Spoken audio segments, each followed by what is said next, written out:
po bato balobaka na bango kaka pamba ndenge wana koyoka ke o remise et reprise bamusu bakoloba ke o incarnation il dit seulement incarnation bien azo koloba kaka mais il n'a pas vu, il n'a pas vécu.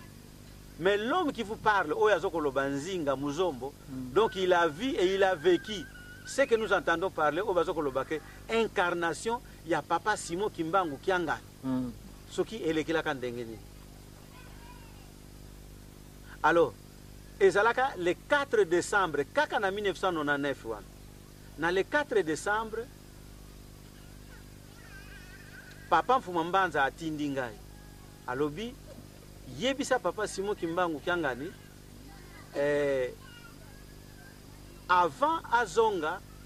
na Ngombe Kinsuka parce que d'habitude papa abanda kolala kana Ngombe Kinsuka abi avant azonga na Ngombe Kinsuka il faut yebisa ngai parce que toza na programme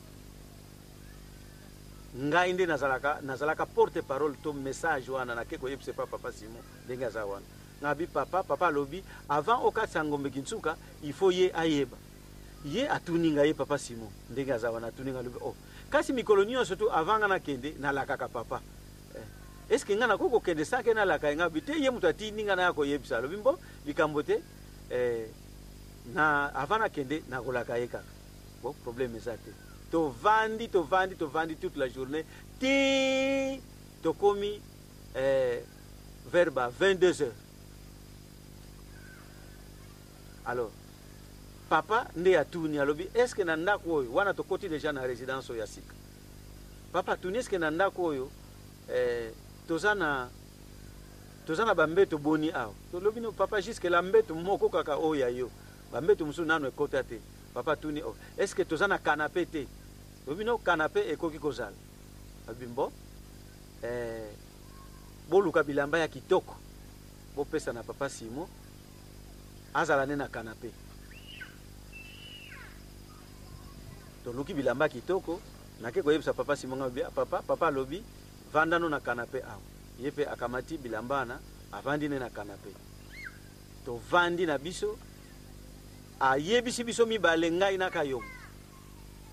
alobi na ebisi bino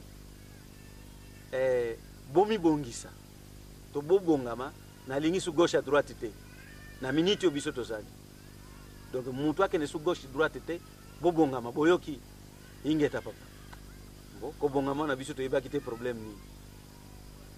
juste to comme na 3 heures du matin les 5 déjà parce que makamwana eleki les 4 papa lamuki tango lamuka lambusi biso ko tozaka na pongiye moko lamusi biso to lamuki tanto lamuki alobi atuni mbala moko kweke na donc aza wapi biso lobi papa azaka na nani na petit salon wana na canapé bokende ko benga ye to kei to ngai na kei na bengi papa Simon aye akoti na chambre ya tata na tango akoti na mbala moko atuni nani bina bakidi bio yepe andimi kaka ingeta papa pardon papa mbala moko akekozwa fongola ne ya mozole parce que bami pesela ye yango depuis na 96 makambo ezo koleka siko na 99 azui fongola tango azui fongola abimbo tango ekoki tokei biso mine papa Mfuma Mbanza papa Simon Kimbangu Kiangani papa Kayombo na ngai moko nazoloba aho tango tokei tokoti na mozole tanto tokoti na mozole voilà na 3h du matin na 3h du matin tokoti na mozole tango tokoti na mozole toketika papa na place na ye parce que kuna na mozole ba place ezali mingi ba place soki okotaka mozole oyebi place oyo papa atelemaka po place wana eza na makambo tango totiki ba papa bango mibale wana alors biso posa na biso poto monaka déjà que il y a quelque chose qui ne va pas biso posa na biso to fongola mozole to bima mais papa alobi na biso to kota na se ya ba fleur alors to tiki bango kuna na podium kuna likolo esika koko Kimbangu azali biso to kiti na se mais to bimi libanda te kaka na mozole kaka na kati ya mozole to koti na se ya ba fleur donc to salela matoi me misu te apesi condition to koti na se ya ba fleur tango to koti na se ya ba fleur nde kuna esika na bango bazalaki okoki komona te donc c'est et passation ya pouvoir nde ezalaki na tango nde tango papa soki akamataka eloko nini nakati banzembo toyokaka ngo ke mokolo nga nazwaka baton de pouvoir bino est ce que bozalaka mutu moko te azalaka biso tobombani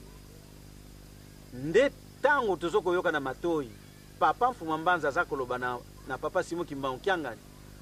alobi banda mokolo ya lelo landanga papa journaliste banda mokolo ya lelo otikali susu mwana na ngai te me yo nde tata na ngai Vraiment. alobi banda mokolo ya lelo yo otikali susu mwana